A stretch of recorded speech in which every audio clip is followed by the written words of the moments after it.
Welcome back, everyone. This is part 2 of the video in which we talk about 10 things that you can do to maintain mental, emotional, and energetic health. We've already covered 5 things in part 1, and we're going to cover 5 more in this video. So, without further delay, number 6 is being true to yourself and walking your own path. Now, sounds easier than said than done. But what does it mean to be true to yourself and stay on your own path? It means, first and foremost, embracing yourself completely. The good, the bad, and the ugly. Whatever you are, whatever you perceive to be either your strengths or even your shortcomings or things that you'd rather not even see about yourself. Embrace all of it, because in embracing all of it, you will have the inner strength and the confidence to live the life that you were meant to live. And nothing, to me, is a more powerful catalyst for good emotional and mental health than walking your own path. I work, so apart from being a shamanic healer, as you know, I also work in the beauty business. So I work with luxury beauty, and one of the things I've observed is, I could be wrong, but this is my observation. I have noticed that the people who look the most youthful, each and every time, mostly without exception, I have noticed that the people who appear the most youthful are the ones who are not necessarily the ones who buy the most beauty creams or conduct elaborate beauty rituals, but rather the ones who have just been true to themselves. They're living the life that they want to live. They are walking the path that they want to walk, whatever that path may be. Your path may be to become a pilot with NASA. Somebody else's path may be to sit and just watch the sunrise and the sunset every day from the same farm and be the best father to his 3 children. Somebody else's path may be to become a spiritual leader, and so on and so forth. Only you know the path that is right for you. No one can tell you your path. No one knows your path better than you. I can't tell you. No guru can tell you. No motivational speaker. Nobody can tell you that. But if you listen to your intuition, which was what we had discussed in the last video, your intuition will guide you on this path. I am recalling an incident that had happened many, many years ago. So this was when I was 21 and I had graduated, and I was under a lot of pressure from my family to probably do an MBA or just study further. And my intuition, however, said no. I even then, when I was 21, I didn't see the point of doing an MBA, because to me, I was like, well, even if I do an MBA, what would I be doing the MBA for? I don't know what I'd be doing it for, because at this point of time, somewhere when I listened to my gut, it didn't make any sense to me to do so. So much against my family's wishes, I decided to just jump into the corporate world instead.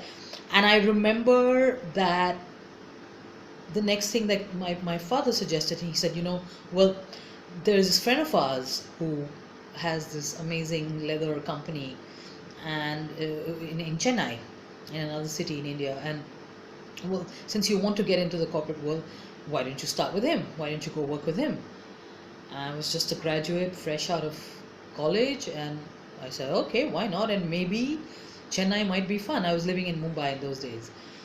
So there I went with like 8 bags with all my, I was 21, and you can imagine, like, I had all my party clothes and all my favorite gear and all these bags. And there I went, had a tearful farewell at the station where friends and my younger sister came to see me off. And guess what happens? I come back in 3 weeks. Oops. Now, what happened when I went to Chennai was very, very soon I realized that everything from the city to, and my apologies to anyone who's watching this from Chennai, no offense against Chennai. I do go there for holidays, but it's not my kind of place in terms of living there all the time. I, Everything from the job to the energy of the place, it just wasn't working for me. And when I told my father that I'm sorry, but I really appreciate this opportunity, but I need to go. I need to get out of here. Of course, he was very, very upset. And I was terrified because if I left this job, I didn't have anything else. I hadn't planned anything. I'd moved out of Mumbai. I didn't have a place to stay in Mumbai. And I had very little money. And it was very, very scary. But my intuition was like, no, it's not good for me to stay here. So I followed my intuition, and I followed the path that my intuition was inviting me to follow, which was to leave the city, leave that job, and go to Mumbai. And it was rough. It was really, really, because Mumbai, anyone who lives here knows this, is a really, really challenging city if you don't have a place to stay. But guess what happens? A few months after I come to Mumbai, so I managed the housing thing somehow, I see an ad in the newspaper for my dream job, and that was I wanted to get into the beauty business, and I applied for the job and I got the job. And that job started the wheels turning for my career in the beauty industry, which has been my career of choice. So apart from the shamanic healing, that is my career of choice. And it's where I fit like a hand fits into a glove. I just fit right into the industry. It works so beautifully for me. The other thing is that I'm glad I didn't do the MBA either, because 2 years ago, at the age of 43, I suddenly realized, well, you know what I would like to do with studying, doing higher studies, is I realized I now want to do a doctorate in psychology. Nothing would have happened if I'd done the MBA before anyway, but the fact is that I never really saw the MBA as something that I wanted to do in my life. And now I'm doing this PhD in psychology, and I'm it's been 2 years. I'm 45 now, and it's pretty hard to study when you're 45, believe me, because your life is so different than when you were 21. But again, it's my path. The shamanic practice also came to me in a way where the path just unfolded, and I went along with that path. It happened in a very magical way, and I'm gonna make a separate video about that. But regardless, I'm not saying that I didn't have struggles, or if you walk your path, it doesn't mean you will have no struggles and no obstacles and everything is going to be hunky-dory, but that's not the point.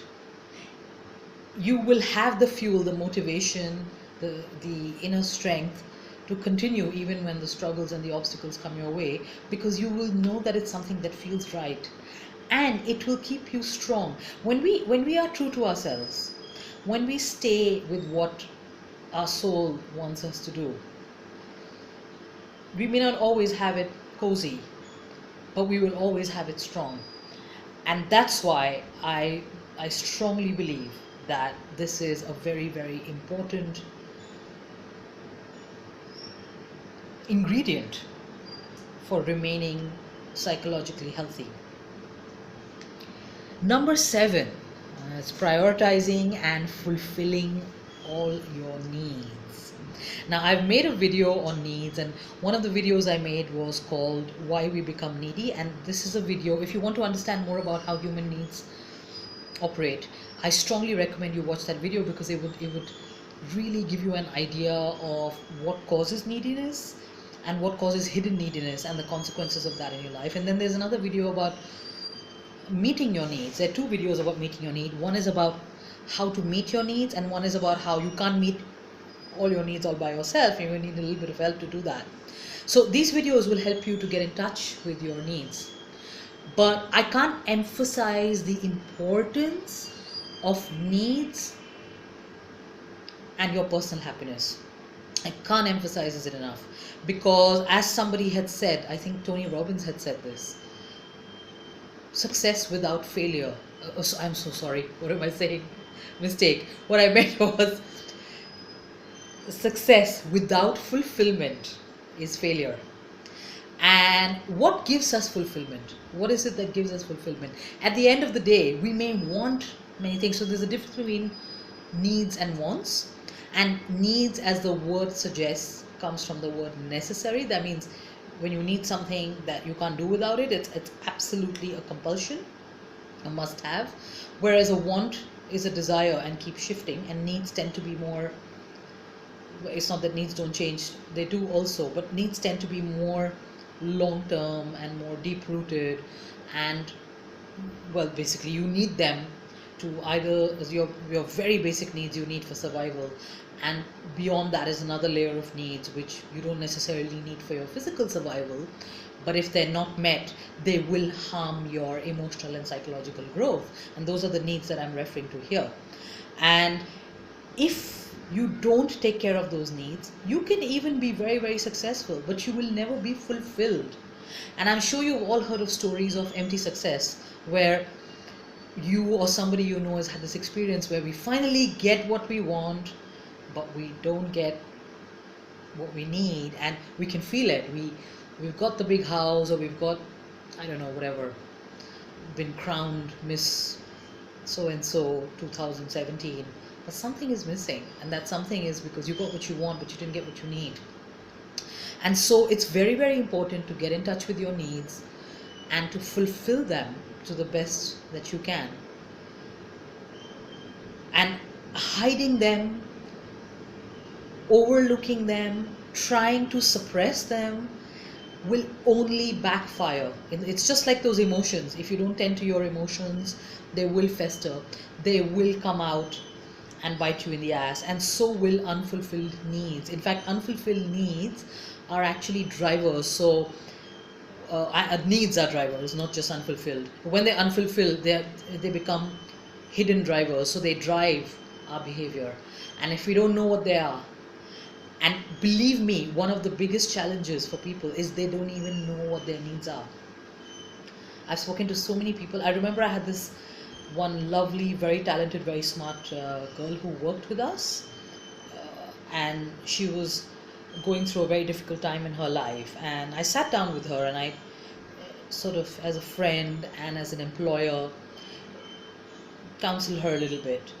And one of the things I said to her was, I said, what are your top needs right now? And she very quickly answered, and she was like, needs, I only have like one or two. Yeah, that's it. In reality, most of us have something more like 30 needs. I know it sounds like a lot, but when you ask people what they need, they can only manage to like cough up one or two needs.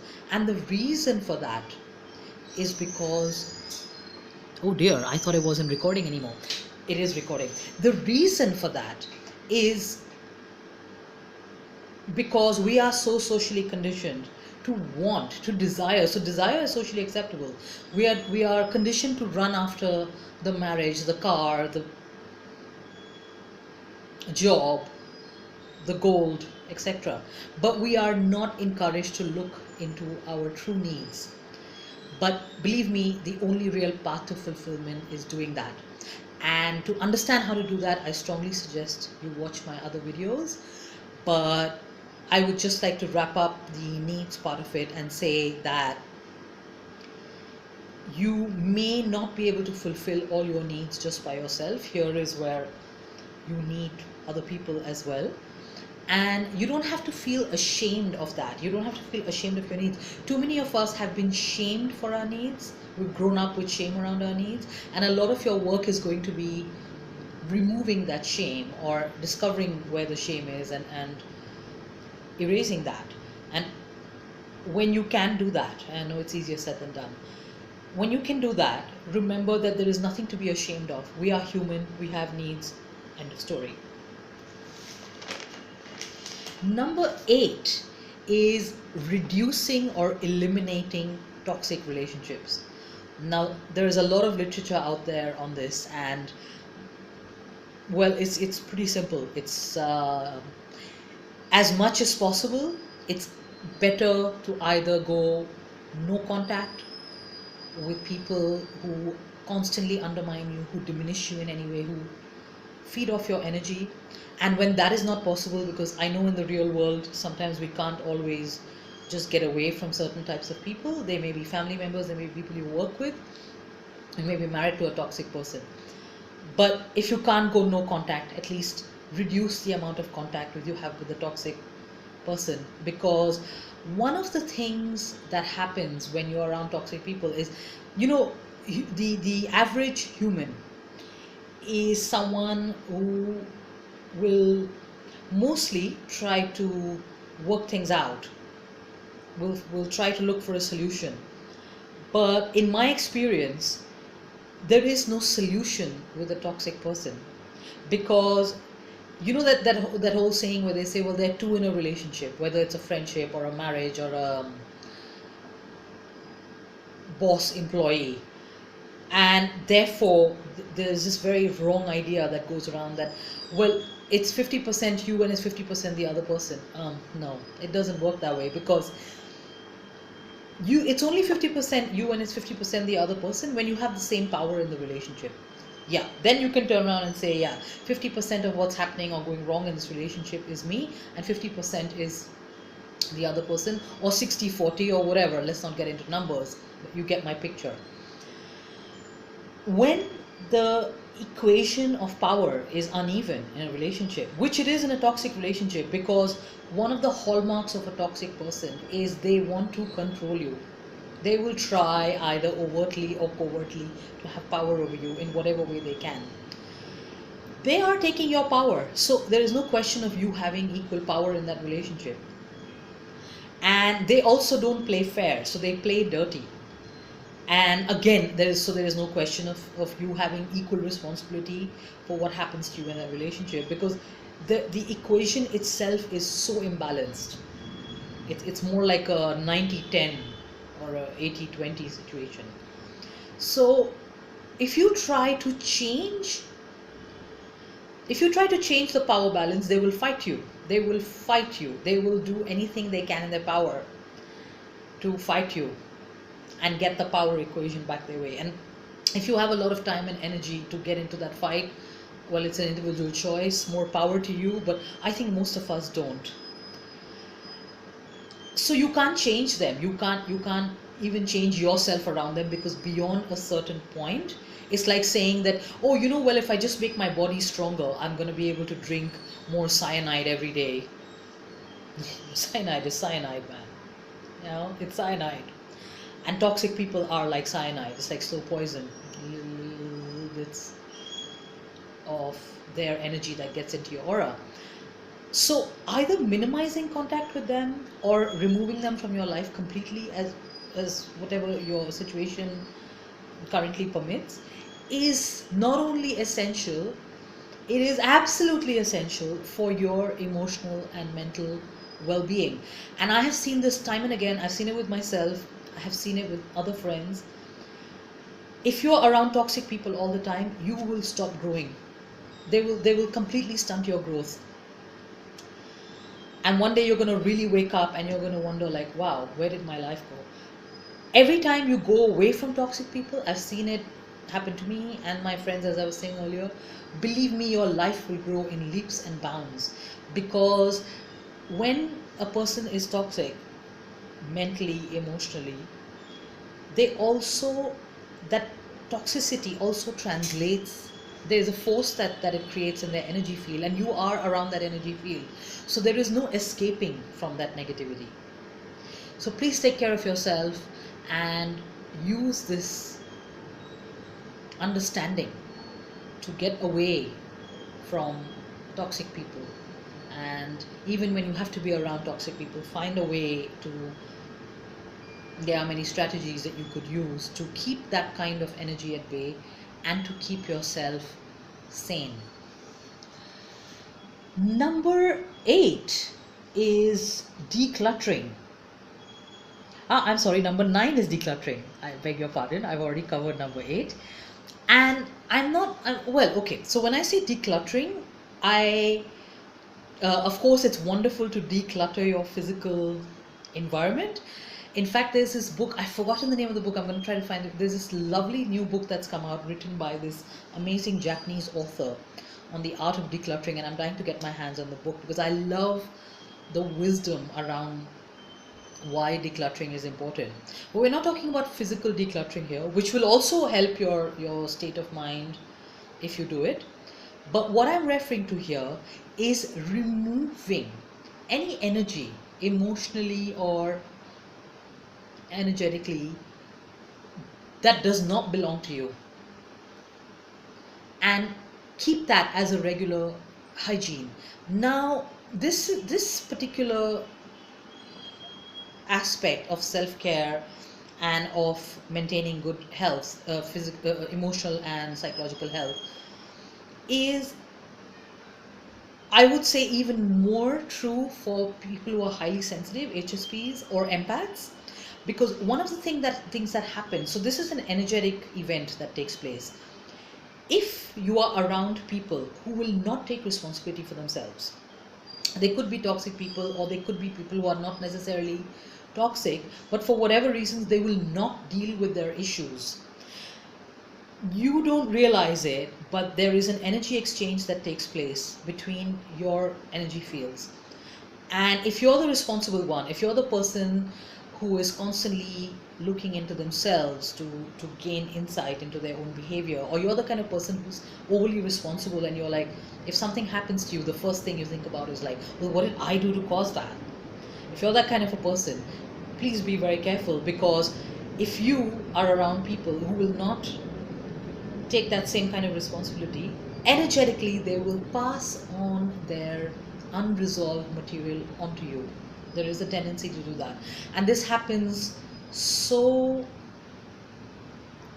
quietly. It happens so stealthily, if I like, it's like a very stealth, like a panther kind of energy, that you won't even know it happened. Now I'm going to share something with you which doesn't make any logical or scientific sense, but it made complete sense to me from an energetic point of view, and also in terms of how it translated into my life. So years ago I was dating someone, and I used to be a certain weight when I was dating this person, and within a year of dating him I was 35 kilos heavier than I was when I started dating him, and he was almost the same weight slimmer. Now, by the end of that year, now obviously I know when I say this, it's not going to make a lot of logical sense. In fact, a lot of you may wonder if I've gone bonkers. But one of the things that came to me years later when I was trying to understand why I had gained so much weight, and there were many reasons I gained weight, okay, so this is not the only reason. What I saw was this guy had energetically dumped his weight onto me, and so this was not physical weight that he had dumped onto me, but it was the energy of the overweight that was dumped onto me. And initially I almost, when I got this message, this channel message, initially I was just like, are you kidding me? I mean, like, you know, it doesn't make any sense. But as I got deeper and deeper into energetic work, a lot of other things started to add up. For example, I realized that he had certain food cravings, and he had certain ways in which his body felt to him, which he would discuss with me when he was overweight. And I realized that all through the first few months when I was gaining all that weight, I would also start to feel that way. And that didn't feel the way my body normally felt. My body felt completely different, because we had completely different body types and body structures. And of course, he's a man and I'm a woman, so we're completely different bodies.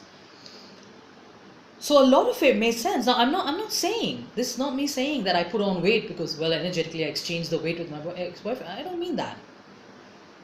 But definitely there was an energetic contribution of that kind of energy coming to me. And I have seen this time and again. I've been around people, especially narcissists, because they will not deal with their crap, and they are very happy to pass it on to the empaths energetically without their knowledge. This is a soul level energy exchange that happens. And a lot of the time, the empath or the highly sensitive person is walking around with tons and tons and tons of baggage that does not belong to them. I've seen it again in so many cases where I've had people actually say to me that, you know what, I felt like I became luckier after I ended my relationship or my sort of interaction with person X, when I was with that person, I felt like everything was going wrong for me. Everything was going bad. And I haven't heard this once. I've seen it in my own experience. I've heard it several times. And it makes perfect sense to me, because people really do that. The ones who will not, who don't want to deal with the issues, will pass on those issues to you if energetically you're willing to take them on. It's even known as the mule syndrome. And if you want to read more about it, you can read more about the mule syndrome in Cindy Dale's book Energetic Boundaries, where she actually talks about this phenomena. So there are ways, of course, this is where your boundaries come in, where you need to defend yourself against other people's irresponsibility. And please remember that their burdens are not yours to carry, because you have enough of your own, and carrying other people's burdens is not going to help them. You're just enabling them to continue with being irresponsible, and it is also going to damage your psychological health.